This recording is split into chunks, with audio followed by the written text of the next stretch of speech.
Simplicity is the key to this quick salmon supper because everything cooks side by side on the grill at the same time, even on a small barbecue like this one. The salmon goes straight onto hot grill bars. Preheating the grill will help stop it sticking. So I'm just going to put a bit of seasoning on top of the fish. Now the trick here is not to try and turn it, and then the skin gets beautifully crisp and it should come away from the bars without sticking. Asparagus next. I'm just going to drizzle it with a little oil and some seasoning and then slide it onto the grill bars next to the fish, and it will cook beautifully really quickly.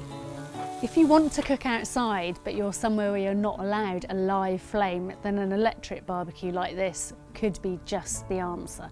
But of course this recipe works brilliantly on gas or charcoal too. So while all that's cooking, I've got a metal skillet here with some butter.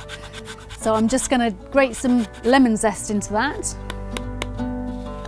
and then squeeze in the juice, add some capers, chop up a little bit of parsley and put that in, a bit of salt and pepper, and I'm just going to pop that onto the grill next to the asparagus so it can warm through to make a really simple sauce.